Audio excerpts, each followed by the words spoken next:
বেড়াতে এসে বিয়ে হয়ে গেল নিতুর। এখন সে বাসর ঘরে ঘোমটা দিয়ে বসে আছে। যার সাথে বিয়ে হয়েছে সে মানুষটাকে এখনও চোখের দেখা দেখেনি সে। এরই মধ্যে নিতুর শাশুড়ি মা 2 গ্লাস গরম দুধ নিয়ে এসেছেন। আস্তে করে নিতুর কাছে বসে বলেছেন, শোনো মা, মেয়েদের জীবনে স্বামী হচ্ছে আল্লাহর দেওয়া অন্যতম একটি নিয়ামত। আমাদের উচিত সেই নিয়ামতের জন্য শুকরিয়া আদায় করা। স্বামীর ভুল ত্রুটি ক্ষমা করে দিয়ে প্রতিনিয়ত আল্লাহর কাছে তার মঙ্গল কামনা করা। স্বামীকে ভালোবাসা, কোনো অবস্থায় তাকে কষ্ট না দেওয়া। আশা করি তোমার স্বামী কষ্ট পাবে এমন কোনো কাজ তুমি করবে না। কথাগুলো বলেই তিনি বেরিয়ে গেছেন। ভ্যাপসা গরমে নিতুর গা থেকে দরদর করে ঘাম ঝরছে। মাথার উপর ঝড়ের বেগে ফ্যান ঘুরলেও কাজ হচ্ছে না। পরনের ভারী শাড়ি আর গয়নার ফলে আরও বেশি গরম লাগছে তার। নিতু আস্তে করে নেমে গিয়ে দরজা লাগিয়ে এসে ভারী শাড়ির আঁচল গা থেকে নামিয়ে রাখল। এবার একটু শান্তি লাগছে, কিন্তু এভাবে বেশিক্ষণ বসে থাকা যাবে না। জাফর এলেই দরজা খুলে দিতে হবে। নিতু 25 পেরিয়ে 26 বছরে পা দিয়েছে মাত্র। এখনই ঘর সংসার করার ইচ্ছা ছিল না তার। ব্যাপারটা সবাই জানতেন, আর জানতেন বলেই বাবা মা আজ বেড়ানোর কথা বলে নিতুর বিয়ে দিয়ে দিলেন। যদিও নিতু খুব কান্নাকাটি করেছে, এতে লাভ হয়নি, কারণ তার বিয়ে অনেক আগে থেকেই ঠিক করা হয়েছিল। তখন তার বয়স মাত্র 1 মাস। থাক সেসব কথা। নিতু কোনোদিন ভাবতেও পারেনি যে এতকাল আগের দেওয়া প্রতিশ্রুতির জন্য বাবা তার জীবনের এমন 12টা বাজিয়ে দেবেন। জানলে সে কোনোদিনই বাবার মিষ্টি কথায় ধেই ধেই করে এখানে চলে আসতেন না। বাবা যখন বেশি বেশি কেনাকাটা করছিলেন আর সব আবদার এক কথায় মেনে নিচ্ছিলেন, তখনই বোঝা উচিত ছিল। কিন্তু নিতু আস্ত একটা বুদ্ধ না হলে কেউ এমন পাতা ফাঁদে পা দেয়? চেনা নেই, জানা নেই, দেখা অবধি হয়নি কোনো দিন। এমন মানুষের সাথে বিয়ে হয়ে গেল তার। এখন যদি লোকটা খুব বেশি খাটো হয়, যদি কাকের মতো কালো হয়, কিংবা যদি লোকটা বড় একটা ভুঁড়ি থাকে, তখন কি হবে? চিন্তায় আরও বেশি ঘামতে শুরু করেছে নিতু। এবার ঠোঁট বেঁকিয়ে পুরো শাড়িটা আলগা করে রাখল সে। গ্রীষ্মের মাঝামাঝি সময়ে এত গরম পড়া অস্বাভাবিক কিছু নয়, তবে নিতু এত পরিমাণ ঘামা মোটেও স্বাভাবিক হতে পারে না। এমন সময় সে একবারেই ঘামেনি এমনটা নয়, কদাচিৎ ঘেমেছে, তবে আজ তা মাত্রা ছাড়িয়ে যাচ্ছে। কিন্তু এর কারণ কি? অতিরিক্ত চিন্তা? মানুষ কোনো কিছু নিয়ে বেশি বেশি ভাবলে এভাবে ঘামে কি? কি জানি। নিতুর আপাতত ওই একটাই ভাবনা, যার সাথে তার বিয়ে হলো সেই লোকটা কেমন হবে? দেখতে ভালো হবে তো? আচার আচরণ মার্জিত হবে তো? আচ্ছা, ওরা এমন আড়ালে আড়ালে বিয়েটা সেরে ফেললো কেন? বিয়ের আগে একটিবারও কেন জাফরকে সামনে আনা হলো না? কী কারণে শাশুড়ি মা এত সব কথা শিখিয়ে গেলেন? Is there any problem? বিড়বিড় করে বলে উঠল নিতু। এখন কেমন যেন একটু হাঁসফাঁস লাগছে তার। বিয়েটা সত্যি হয়েছে তো? জাফর নামের কোনো মানুষ সত্যি সত্যি আছে তো, নাকি নেই? থাকলে এত রাত অবধি বাইরে কেন? ঘরে নতুন বউ রেখে বন্ধুদের সাথে আড্ডা মারবে না নিশ্চয়ই? তাহলে? নিতুর খুব খিদে পেয়েছে। সেই কখন খাওয়া হয়েছিল মনে নেই। এখানে আসার পর থেকেই তো বিয়ের তোড়জোড় শুরু। সবাই খাবার পেলেও নিতুর কপালে কিছুই জোটেনি। খিদেতে পেট চোচো করছে, আর ভালো লাগছে না। নিতু অতিশয় ক্লান্ত, চোখ দুটো একবার বন্ধ করে আবার খুলতেই টেবিলের উপর রাখা দুধের গ্লাস চোখে পড়ল। সঙ্গে সঙ্গে যেন পেটের খিদে দ্বিগুণ বেড়ে গেল। সে জিভ দিয়ে ঠোঁট ভিজিয়ে একটি লোভী হাত বাড়িয়ে দিল গ্লাসটার দিকে। এক চুমুকে পুরোটা দুধ শেষ করে গ্লাস রাখতে গিয়ে অপরটিতে নজর পড়ল। সেটা জাফরের জন্য বরাদ্দ। জেনেও তার লোভ হলো। এক গ্লাসে পেট ভরে নাকি? এ ঘরে পানীয় নেই যে খেয়ে তৃপ্তি মেটাবে, সুতরাং বাকি দুধটুকুও সাবার করল সে। তারপর লম্বা হাই তুলে ঘড়ির দিকে তাকালো। দূরে দেওয়ালে ডিম্বাকৃতি অ্যানালগ সিস্টেমের ঘড়ি ঝুলছে। 1:17। নিতু বিরক্ত লাগলো খুব। এ কেমন মানুষকে বিয়ে করেছে সে? ঘরে নতুন বউ রেখে এত রাত অবধি বাইরে বসে আছে। ধুর! এদিকে চোখে ঘুম জড়িয়ে আসছে তার। ঘুমিয়ে পড়ার পর এসে ডাকাডাকি করলে দরজা খুলে দেবে না সে, কিছুতেই না। এই তার এক সিদ্ধান্ত। সে বড়জোর আর 10 মিনিট অপেক্ষা করবে। এর মধ্যে যদি জাফর না আসে তাহলে আজ রাতে আর নিতুকে পাবে না। তাও খুব ভারী লাগছিল। নিতু সব গয়না খুলে রেখে আলমারিতে হাললা চালিয়ে কয়েকটি টি-শার্ট, জিন্স, ফতুয়া আর লুঙ্গি ব্যতীত কিছুই পেল না। সালোয়ার কামিজ জাতীয় কিছু পেলে ভালো হতো, কিন্তু তা তখন পাওয়া যায়নি। তখন গোল গলার গেঞ্জি আর জিন্স দিয়েই কাজ চালিয়ে নিতে হলো। জিন্স এবং গেঞ্জি দুটোই খুব আঁটোসাঁটো হয়ে গায়ের সাথে মিশে গেছে। মনে হচ্ছে কেউ শক্ত করে চেপে ধরে রেখেছে। এই আরেক ঝামেলা, কিন্তু কিছুই করার নেই। এগুলো খুলে ফেলতে চাইলেও আবারও ভারী শাড়ি গায়ে পেঁচাতে হবে, যা ভাবতেই গা ঝাড়া দিয়ে ওঠে। 10 মিনিট পেরিয়ে যাওয়ার আগেই দরজায় আওয়াজ হলো। কে? জিজ্ঞেস করতেই দরজার ওপাশ থেকে একটা মিহি পুরুষালী কণ্ঠ ভেসে এলো। আমি জাফর। এতক্ষণে নবাবের আসার সময় হয়েছে, এই ভেবে মুখ বাঁকিয়ে দরজা খুলল নিতু। তার সামনে এক অসাধারণ পুরুষ দাঁড়িয়ে। অসাধারণ এই জন্যই যে আজ অবধি কোনো ছেলেকে পাত্তা না দেওয়া নিতু আজ হাঁ করে তাকিয়ে আছে।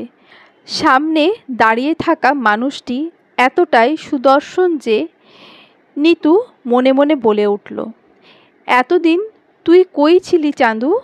কিন্তু মুখ দিয়ে কোনো শব্দ বেরোলো না।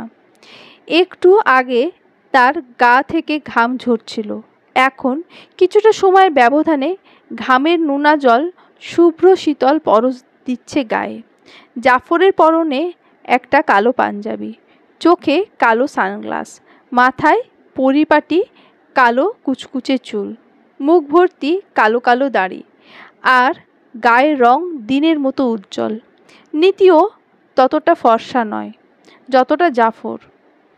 তাহলে লোকটা এতদিন সামনে আসেনি কেন? আমার হাতটা ধরুন বলে ডান হাতটা এগিয়ে দিল জাফর। নিতু আলতো করে দুহাত দিয়ে জাফরের হাত ধরল। তারা দুজন একসঙ্গে বিছানা পর্যন্ত গেল। এতটা দূরত্ব পর্যন্ত ঠিক ছিল, কিন্তু জাফর যখন বলল, শাড়িতে আপনাকে বেশ মানিয়েছে, তখন নিতু বিচলিত হয়ে পড়ল। বলল, আমি তো আপনার গেঞ্জি পরে আছি। ও বলে চুপ করল জাফর। নিতু উসখুস করছিল। জাফর কি মজা করে বলেছে কথাটা? তার কি হাসা উচিত ছিল? এবার নিতু ইতস্তত করে বলল, আপনি তো জানেন আমার পরনে শাড়ি নেই, তবুও কেন এমনটা বললেন? ফান করে কি? জাফর বিনীত হাসল। না, ফান করে নয়, আসলে আমি দেখতে পাই না তো তাই। এবার নিতু আঁতকে ওঠার পালা, এবং সে উঠল। জাফর দেখতে পায় না মানে? এই জন্যই কি এমন আড়ালে আড়ালে বিয়েটা সেরে ফেলা হয়েছে? এক মুহূর্তে নিতুর ভেতর শুকিয়ে গেছে, বুক কাঁপতে শুরু করেছে। সে ভীষণ বিচলিত হয়ে বলল, আপনি দেখতে পান না মানে? জাফর খুব স্বাভাবিকভাবে বলল, মানে আমি অন্ধ, বলে চোখের সানগ্লাস খুলে টেবিলের উপর রাখল। নিতু হতভম্ব হয়ে তাকিয়ে আছে। সত্যিই কি তার স্বামী অন্ধ? সারা জীবন অন্ধ লোকের ঘর করবে সে? আপনি কি এখানে? ভেজা তুলোর মতো মিয়ে গেছে নিতু। ব্যালকনির গ্রিল ধরে দাঁড়িয়ে আছে সে। কয়েক ফোঁটা অশ্রু জমে চোখ দুটো কেমন ঝাপসা হয়ে এসেছে। বিধ্বস্ত মন নিয়ে দাঁড়িয়ে থাকতে থাকতে আনমনে কেঁপে কেঁপে উঠছিল সে। জাফর এগিয়ে এসে তার পাশে দাঁড়িয়েছে। অন্ধ হোক, তাও এই লোকটাই আজ থেকে তার স্বামী, তার বর, তার সব, যা মানসিকভাবে পীড়া দিচ্ছে খুব। জাফর মাতাল কিংবা অত্যাচারী হলেও বোধহয় নিতুর এতটা খারাপ লাগতো না, কিন্তু অন্ধ কথাটা বারবার কাঁপিয়ে তুলছে তাকে। সদ্য বিবাহিতা নিতু, যে একটু আগেও নিজের অনাগত সুখকর মুহূর্তের কথা ভেবে শিউরে উঠছিল, কিছুটা সময়ের ব্যবধানে তার পুরো ভাবনাটাই ভাটা পড়েছে। এখন শুধু হতাশা আর তীব্র হাহাকার। কেন এমন হলো? কেন তার সাথেই হলো? কী কারণে? জাফর আরও একটু কাছে ঘেঁষে দাঁড়িয়েছে। নিতু নীরব, নিস্তব্ধ। এর মধ্যে এক পশলা কোমল হাওয়া ছুঁয়ে গেল তাদের। উইন্ডচামগুলো টুংটাং শব্দ করে দুলছে। জাফর থমথমে গলায় বলে উঠল, আপনি কাঁদছেন, রাইট? উত্তরের অপেক্ষা না করে আবারও বলতে শুরু করলো, আজ পর্যন্ত আমার জন্য কেউ কাঁদেনি জানেন। আজ কেউ একজন কাঁদছে, তাও আমার জন্য। আমার খুব ভালো লেগেছে। অবশেষে নিজের আপন কাউকে পেলাম, এটাই আমার জন্য ঢের। একটু থেমে বলল, আপনার নিশ্চয়ই একটা অন্ধ লোকের সাথে ঘর সংসার করতে ভালো লাগবে না? নিতু ইতস্তত করে প্রতিবাদ জানাতে যাচ্ছিল, শেষ অবধি জানালো না। একজনের মন রাখার জন্য মিথ্যা বলে লাভ কি? এর চেয়ে কঠিন সত্যটা সে জানুক। জাফর নিচু আওয়াজে বলে চলল, আমাদের সম্পর্ক এখন বৈধ। এখন থেকে আমরা যা করব তাই বৈধ। তাই আমি বলছিলাম কি, একটা অন্ধ লোকের সাথে বাসর করতে যেহেতু আপনার যথেষ্ট আপত্তি আছে, সেহেতু আমরা বাসরের কথা ভুলে যাই। আমরা বরং শুরু থেকে শুরু করি। প্রথমে ডেটে যাব, কথা হবে, ভাব বিনিময় হবে, তারপর একদিন আমি প্রপোজ করব। আপনি আমার প্রপোজাল অ্যাকসেপ্ট করলে তবেই আমরা ঘর সংসার, বাসর এসব নিয়ে ভাবব। কি বলেন? নিতু কোনো রকম জবাব না দিয়ে নীরবে সরে গেল। জাফর একা দাঁড়িয়ে দাঁড়িয়ে বিড়বিড় করছে, তাহলে এই কথাই রইল। আজকে আমাদের ফার্স্ট ডেট। ডেটে শুরু হবে 2 কাপ কফি দিয়ে। আপনি কফি বানাতে পারেন তো? প্রশ্ন করে খানিক নিশ্চুপ হয়ে দাঁড়িয়ে রইল জাফর। নিতু ঘরে এসে মাথা নিচু করে বিছানায় 2 পা দুলিয়ে বসে আছে। তার চোখের কোলে জল। বুকের ভেতর একটা অতি সরু চিনচিনে ব্যথা। এদিকে জাফর বলেই চলেছে, আপনি না পারলে অসুবিধা নেই, আমি অন্ধ হলেও খুব ভালো কফি বানাতে পারি। অ্যান্ড আই থিঙ্ক ওই কফি খাইয়ে একদিন আপনাকে পটিয়ে ফেলব। রসিকতায় একটুও হাসল না নিতু। জাফর ব্যালকনিতে দাঁড়িয়ে হাত নাড়াতে নাড়াতে বলল, কোথায় আপনি? চলে গেলেন নাকি? বলতে বলতে এগিয়ে আসছিল, তখন ফুলের টবে পা লেগে হোঁচট খেয়ে পড়ে গেল। মাথাটা একেবারে দেওয়ালের কোণে লেগেছে। জাফর আর্তনাদ করে মাথায় হাত দিয়ে কোনো মতে উঠে দাঁড়িয়ে বলল, কিছু হয়নি, আই এম ফাইন। তার চোখে মুখে বিগলিত হাসি, অথচ আঘাতপ্রাপ্ত স্থান অর্থাৎ মাথা থেকে গলগল করে রক্ত বেরোচ্ছে। লাল তাজা রক্তে হাত ভরে যাচ্ছে তার, কয়েক ফোঁটা মেঝেতেও পড়েছে। সেই রক্ত বৈদ্যুতিক আলোয় চিকচিক করছে। মিনিট 20 পর 2 কাপ কফি নিয়ে ফিরে এসেছে জাফর। তার মাথায় এলোমেলোভাবে ব্যান্ডেজ করা, দেখেই বোঝা যাচ্ছে সে নিজেই ব্যান্ডেজটা করেছে। তার কানের কাছে এখনো একদলা চিকচিকে রক্ত লেগে আছে। নিতু দৃষ্টি নিচু করল। জাফর ট্রে নামিয়ে রেখে বলল, try it, this is one of the best coffee in this world, I swear. খানিকক্ষণ চুপ থেকে বলল, যদিও নিজের ঢোল নিজে পেটানো ঠিক না। সত্যি বলতে এটা আমার কথা না, মানুষের কথা। আজ অবধি যারা আমার হাতের বানানো কফি খেয়েছে, সবাই এই একই কথা বলেছে। আমার হাতের কফির নাকি তুলনা হয় না। Please have from me. আগ্রহ ভরে সামনের দিকে ঝুঁকে বসল জাফর। নিতু কফির মগে চুমুক দিয়ে আবার ট্রেতে রেখে দিল। This is our first date, so I want to give you something. Nitu জবাব দেয়নি, মাথা নিচু করে বসে আছে। জাফর পকেটে হাতড়ে একটা কলম বের করে এগিয়ে দিল। নিন, এটা অতি সাধারণ কলম। আই থিঙ্ক আপনি এখন ভাবছেন প্রথম ডেটে আর কিছু না দিয়ে পুরনো কলম দিলাম কেন। এটার উত্তর আমি দেব না। যখন আমার ব্যাপারে পুরোপুরি জেনে যাবেন তখন নিজে থেকেই বুঝতে পারবেন এই কলম আমি কেন দিয়েছি। বলতে বলতে বিছানার ওপর কলমটা রেখে দিল জাফর। নিতু একবার সেটার দিকে তাকিয়ে আবার চোখ ফিরিয়ে নিয়েছে। কফিটা কেমন ছিল? দারুণ, রাইট? এতক্ষণ চুপ থাকার পর নিতু এবার ফনা তোলা সাপের মতো ফোঁস করে উঠল। জঘন্য ছিল, এরকম বাজে কফি আমি জীবনেও খাইনি বলেই মুখ কালো করে একরকম ফুঁসতে ফুঁসতে উঠে গেল নিতু। জাফর সঙ্গে সঙ্গে দ্বিতীয় মগটি হাতে তুলে নিয়ে একবার নামিয়ে রাখল। নিতু যে মগ থেকে কফি খেয়েছে সেটাতে চুমুক দিল। ঢোক গিলতে অস্বস্তিতে ডুবে গেল সে। ধুর, ভুল করে চিনির বদলে লবণ দিয়ে ফেলেছে। এই মুহূর্তে জাফরের মরে যেতে ইচ্ছে করছে। নিজের মুখে এতগুলো সুনাম করার পর এমন একটা কাণ্ড ঘটে গেল। নিতু কি ভাবছে কে জানে। খুব ভোরে, তখনও কেউ জেগে ওঠেনি। কাউকে না জানিয়ে চুপিসারে বেরিয়ে এসেছে নিতু। আর এক মুহূর্ত ও বাড়িতে থাকতে ইচ্ছে করছিল না তার। বাড়িটা এবং বাড়ির মানুষগুলোর প্রতি যে পরিমাণ ঘৃণা জন্মেছে সেটা এক জীবনে ফুরোনোর নয়। ওদের কথা ভাবতেই ঘেন্নায় গা জ্বলে যাচ্ছে নিতুর। কী করে পারল ওরা, কী করে পারল নিজেদের অন্ধ ছেলের জন্য অন্য একটা মেয়ের জীবন নষ্ট করে দিতে? কী করে পারল নিজের স্বার্থের জন্য অন্য একটা মেয়েকে ব্যবহার করতে?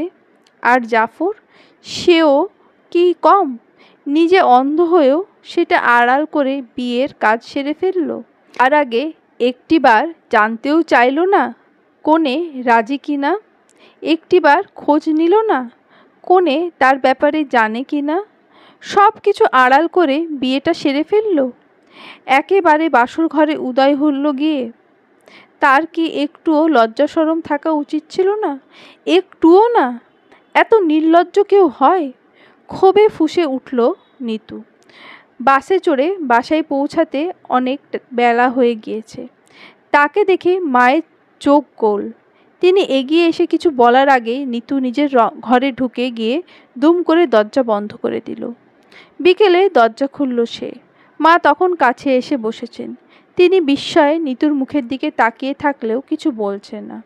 নিতু বলল প্রথমে, কিভাবে পারলে আমার এত বড় সর্বনাশ করতে? তোমরা মা বাবার না শত্রু?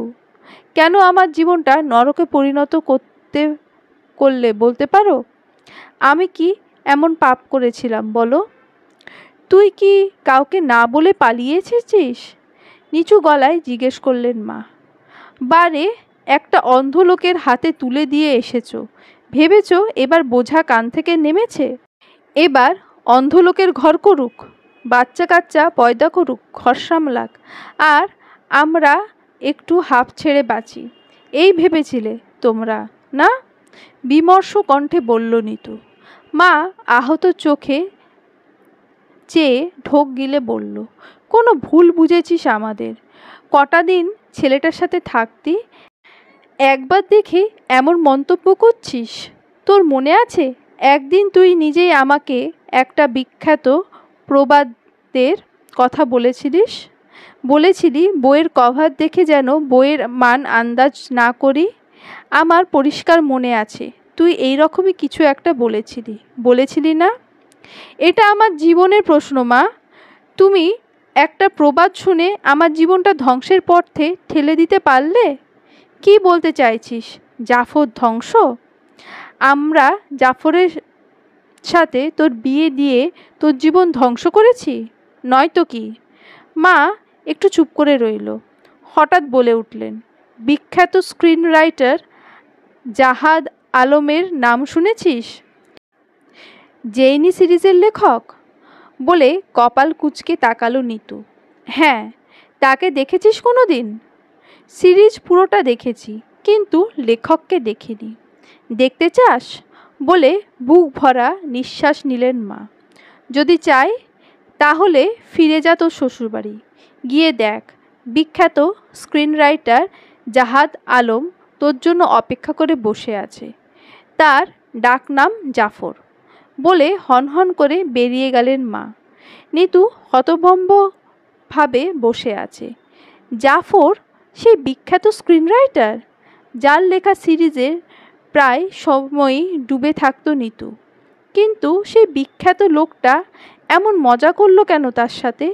নিতু যে চলে আসার আগে চিরকুটটা লিখে এসেছে, এই যে ধোঁকাবাজ পরিবার ছেড়ে চিরতলে চলে যাচ্ছি। জাফর শুধু অন্ধ নয়, ধোঁকাবাজও। তাকে আমি কোনো দিন স্বামী হিসেবে মেনে নেব না। এবার কি হবে ভাবতেই ভেতরটা ধক করে উঠল তার। কালকেই বিয়ে হলো আর আজকেই ডিভোর্সের দিকে গড়াচ্ছে। কিন্তু বুকের উতাল পাতাল ঢেউ নিয়ে মায়ের খোঁজে ছুটে গেল নিতু। এঘর ওঘর খুঁজতে খুঁজতে লিভিং রুমে যেতেই সোফায় চোখ আটকে গেল তার। সেখানে মাথা নিচু করে বসে আছে জাফর। নিতু চট করে নড়তে পারল না। মনে হলো হুট করে সে পাথরে পরিণত হয়েছে। দেহটা জমে গেছে একদম। শুধু হৃৎপিণ্ডটা চলছে, খুব জোরে চলছে। ধুকপুক আওয়াজ দিচ্ছে খুব। জাফর লোকটা পাজি আছে, না হলে নতুন বউয়ের সাথে কেউ এমন মিথ্যা অভিনয় করতে পারে? তবে মানুষটা অভিনয় জানে বলতে হয়। সে যে অন্ধ নয় সেটা তার হাবভাব দেখে বোঝার উপায় ছিল না। ব্যাপারটা বুঝতে পেরে অস্বস্তিতে বুক ভরে আসছে নিতুর। এখন জাফরের সামনে গিয়ে দাঁড়াতেও সংকোচ বোধ করছে খুব। জাফর সোফার উপর হাত গুটিয়ে বসে আছে, এদিক ওদিক তাকাচ্ছে না। উল্টো পাশে ফাঁকা সোফায় চোখ আটকে আছে তার। নিতু একটু সন্দেহ হলো, লোকটা এখনও অন্ধের অভিনয় করছে। সে হয়তো জানে না নিতু তার ব্যাপারে সব কিছু জেনে গেছে, তাই আগের মতোই অভিনয় করে যাচ্ছে। নিতু দরজার কাছে দাঁড়িয়েছিল। হঠাৎ কি যেন মনে পড়তেই হনহন করে ছুটে গেল। মিনিট দুয়েক পর নিতু যখন ফিরে এসেছে তখন তার হাতে একটি ক্রিকেট বল। সেটা জাফরকে লক্ষ্য করে ছুড়বে বলেই নিয়ে এসেছে। নিতুর ধারণা বল ছুড়ে দিতেই জাফর খপ করে বলটা ধরে ফেলবে। ঠিক তখন সামনে যা পাবে সে গিয়ে বলবে, কি মিস্টার, আপনি না অন্ধ, তাহলে বলটা ক্যাচ করলেন কিভাবে? জাফরের চোখ বরাবর নিশানা করেছিল নিতু। সে তখনও জানত বলটা শরীর স্পর্শ করার আগে জাফর লুফে নেবে, কিন্তু সেরকমটা হলো না। সদ্য কিনে আনা ক্রিকেট বলটা খুব জোরে ছুটে গিয়ে জাফরের নাক বরাবর আঘাত করতেই জাফর আর্তনাদ করে উঠল। এক হাতে নাক চেপে অন্য হাত নেড়ে চারপাশ আন্দাজ করার চেষ্টা করতে লাগলো। ততক্ষণে নিতুর ভেতর শুকিয়ে গেছে। এ কি করলো সে? কেন শুধু শুধু এমনটা করতে গেল? অপরাধবোধে মরে যেতে ইচ্ছে হলো তার। শেষে গুটিসুটি পায়ে জাফরের সামনে উপস্থিত হয়ে রিনরিনিয়ে গলায় বলল, আপনি চাইলেই তো বলটা লুফে নিতে পারতেন, কি দরকার এত অ্যাক্টিং করার? নিতুর গলা শুনতে পেয়ে জাফর বিচলিত হয়ে পড়ল। মুহূর্তে বিগলিত হেসে ব্যস্ত হয়ে উঠে দাঁড়াতে দাঁড়াতে বলল, দেখতে পেলে অবশ্যই লুফে নিতাম। বলের গতির আওয়াজ শুনে লুফে নেওয়ার মতো ক্যাপাসিটি আমার নেই। আমি আপনার ব্যাপারে সব জেনে গেছি। বলে আর চোখে জাফরের চোখ বরাবর তাকিয়ে আবার দৃষ্টি নিচু করে ফেলল নিতু। জাফর শূন্য দৃষ্টিতে চেয়ে আছে, কিন্তু কোনো দিকে খেয়াল করছে না। সে খোশ গলায় বলল, কি জেনেছেন? আপনি বিখ্যাত রাইটার জাহাদ আলম। জাফর নিঃশব্দে হাসছে। নিতু কোমল কণ্ঠে বলল, অন্ধের অ্যাক্টিং না করলেও পারতেন। এর চেয়ে বাসর রাতে আপনার আসল পরিচয় জানতে পারলে আমি বেশি খুশি হতাম, আরও বেশি সারপ্রাইজড হয়ে যেতাম। অন্ধের অ্যাক্টিং বলে মাথা উঁচু করল জাফর। লম্বা নিঃশ্বাস ছেড়ে বলল, একজন অন্ধ লোক অন্ধের অ্যাক্টিং করতে যাবে কেন? নিতু বিচলিত হয়ে বলল, এবার তো আমি সব জেনে গেছি। এখন এমন অভিনয় করার মানে কি? বিয়ের একটা দিন কেটে গেল, আপনি এখন অবধি আমার দিকে তাকাননি। এটা কি আমার ভালো লাগবে বলুন? জাফর বিমর্ষ হাসল। চোখ দিয়ে দেখার সাধ্য আমার নেই, তবে মনের চোখে এখনও আমি আপনাকেই দেখছি, শুধু চোখের দেখা দেখতে পাচ্ছি না। নিতু এবার বিরক্তই হচ্ছিল। এত অভিনয়ের মানে হয়? কেন লোকটা এমন করছে? নিতু একটু আহ্লাদ করে বলল, এবার যদি আমার দিকে না তাকান তাহলে আমি সত্যি সত্যি আপনার চোখ দুটো অন্ধ করে ফেলব। জাফর মাথা নিচু করে বলল, আমি বুঝতে পারছি না কেন আপনি আমার কথাটা মানতে পারছেন না। আমি যে সত্যি অন্ধ সেটা কিভাবে প্রমাণ করি বলুন? নিতু ঢোক গিলে বলল, আপনি বিখ্যাত স্ক্রিন রাইটার জাহাদ আলম নন? বিখ্যাত কিনা জানি না, তবে আমি স্ক্রিন রাইটার জাহাদ আলম। তারপরও বলবেন আপনি অন্ধ? এখন নিশ্চয়ই বলবেন না আপনি অন্ধ হয়েও এসব করে ফেলেছেন। জাফর হেসে ফেলল।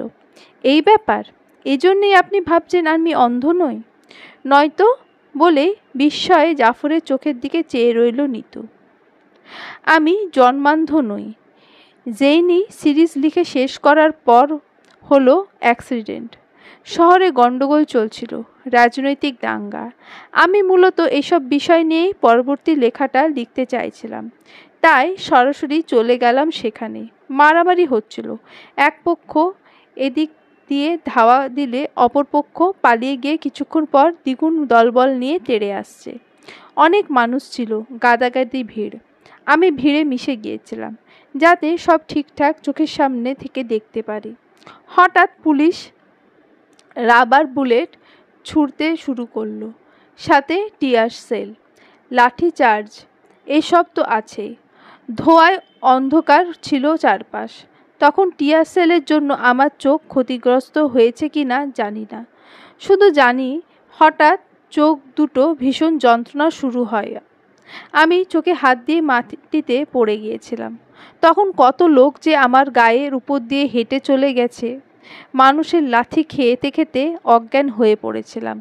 জ্ঞান ফেরে দেখি হসপিটালে। তখনও আমার চোখ দুটো পুরোপুরি নষ্ট হয়নি। ট্রিটমেন্ট চলেছে কয়েকদিন, ভেবেছিলাম ঠিক হয়ে যাবে। কিন্তু তাই বলে আমি লেখালেখি বাদ দিইনি। এই অন্ধ জীবনেও আমি লিখেছি, যতদিন বেঁচে থাকবো লিখে যাব। জাফর চুপ করতেই নিতু দ্রুত পা ফেলে বেরিয়ে গেল। নিজের ঘরে গিয়ে বিছানার উপর ধপ করে বসে পড়ল সে। মা এগিয়ে এসে তার সামনে দাঁড়িয়ে আছেন। নিতু চোখ তুলে তাকিয়ে মিনমিন করে বলল, লোকটার সাথে ছোটবেলায় আমার বিয়ে ঠিক হয়েছিল। এটা বানানো গল্প, তাই না মা? মা আলগোছে নিতুর খুব কাছ ঘেঁষে বসলেন। নিচু আওয়াজে বললেন, দেখ মা, ছেলেটা দেখতে শুনতে খুবই ভালো, টাকা পয়সারও অভাব নেই, বংশও ভালো। শুধু চোখ নেই বলে তুই তাকে ফেলে দিতে পারিস না, শত হোক তোর স্বামী। কিন্তু বিয়ের আগে কথাটা গোপন রাখলে কেন? সে যে অন্ধ সেটা বিয়ের আগে জানালে না কেন? জানালে হয়তো তোর খারাপ লাগতো, তাই। বা খারাপ লাগতো, এখন লাগছে না? এখন যে আমার পুরো জীবনটাই মৃত্যুপ করে হেসে উঠল নিতু। তোমরা কত ভাবো আমার কথা। আমার মন খারাপ হবে বলে অন্ধ বর সে কথা বিয়ের আগে জানতে দাওনি। এই ঋণ আমি কি দিয়ে শোধ করব মা? নিতু, আমাদের ভুল বুঝিস না। যা হবার তা তো হয়েই গেছে।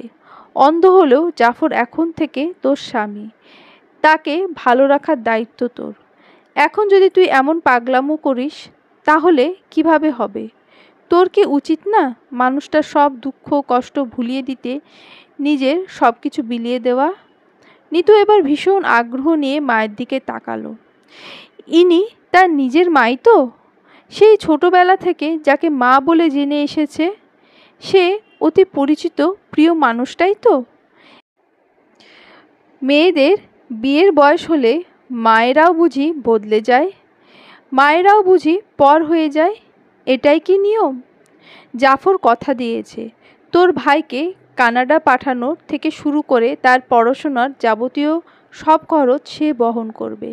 এখন তুই যদি এমন আবোল তাবোল করিস, তাহলে তোর ভাইয়ের ভবিষ্যৎ কি হবে বলতে পারিস? এতক্ষণে সব বুঝতে পারল নিতু। মা বাবা তাহলে তাকে ছেলের ভবিষ্যতের কথা ভেবে বিসর্জন দিয়েছে, যাকে বলে এক ঢিলে দুই পাখি মারা। কাঁধের বোঝা নামলো, সেই সাথে ছেলেটার ভবিষ্যৎও হলো। আরও একটা ফায়দা আছে, নিতুকে বিয়ে দিতে যে পরিমাণ খরচ হতো সেটাও বেঁচে গেছে। ভাবতে ভাবতে মনে মনে খুব অসহায় হয়ে পড়ল নিতু। পৃথিবীতে কত কত মানুষ, কত হাজারো লক্ষ কোটি মানুষ, তার মধ্যে তার আপন মানুষের সংখ্যা খুবই কম। একেবারে আপন মানুষ, নিজের মানুষ বলতে যাদের জানতো, তারা নিজের মা বাবা এবং ছোট ভাইটা। এরাই শেষমেশ কলিজায় আঘাত করে বসল। এমনও হয়। মা নিতুর হাতের উপর হাত রেখেছিলেন। নিতু আলগোছে আস্তে করে নিজের হাতটা ছাড়িয়ে নিল। নিজের মাকে এখন পৃথিবীর আর সব অপরিচিত মানুষদের মতোই মনে হচ্ছে তার। সম্পূর্ণ অপরিচিত, বন্ধনহীন একটা মানুষ, যাকে নিতু চেনে না, এর আগে কোনোদিন দেখেওনি, আজকেই প্রথম দেখল। এর আগে সে যাকে মা বলে চিনত, তিনি এমন ছিলেন না। তাকে দেখলেই মনে শান্তি লাগতো, মুখে হাসি ফুটে উঠত। এখন তেমনটা হচ্ছে না। নিতু উদাসীনভাবে উঠে এলো। সে যখন জাফরের হাত ধরে চলে যাচ্ছিল, তখন অজান্তেই তার চোখ বেয়ে দুফোঁটা অশ্রু গড়িয়ে পড়ল। শেষবার সে নিজের বাড়িটার দিকে তাকালো, শেষবার সেই মানুষদের দিকে তাকালো, যারা তাকে এতদিন আদরে আদরে মাথায় তুলে আজ এক আছাড়ে ভেঙে টুকরো টুকরো করে দিয়েছে। নিতু পেছন ফিরে তাকিয়ে ঘোলাটে চোখে দেখল তার মা আনন্দে দাঁত বের করে হাসছেন। বাবার মুখটাও হাসি খুশি। ছোট ভাইটাও হাত নেড়ে নেড়ে বিদায় জানাচ্ছে। হায় রে দুনিয়া, হায় রে মানুষ, হায় রে স্বার্থের সম্পর্ক। বাস্তব জীবন বুঝি এতটাই নিষ্ঠুর হয়? এই যে হলো, এই যে নিতু সব সম্পর্ক ছিন্ন করে চিরতরে চলে যাচ্ছে। কই, এদের কেউ তো তাতে বিন্দুমাত্র বিচলিত হচ্ছে না, একটুও ভাবছে না, কাঁপছে না, আর কান্দার তো প্রশ্নই আসছে না। এই মিছিমিছি সম্পর্ক কেন গড়ে তুলে মানুষ? কেন আবার লোভে পড়ে ছিন্ন করে দেয়? কেন হয়ে যায় অচেনা হুট করে? নিতু চলে গেল, হারিয়ে গেল একটা অচেনা অজানা অন্ধ লোকের হাত ধরে। যাবার বেলায় রেখে গেল দুফোঁটা অশ্রু জল। সেই অশ্রু জলটুকুও একটু পর বিলীন হয়ে যাবে, শুকিয়ে যাবে, হারিয়ে যাবে, মিলিয়ে যাবে চিরতরে। এই যে একটা শহর, এই যে আলোকিত একটা শহর, এই শহরে একদিন ছোট চঞ্চল কোমল একটি মেয়ে বাস করত। আজ তাকে তাড়িয়ে দেওয়া হয়েছে, এই শহর ছেড়ে চলে যেতে বাধ্য করা হয়েছে।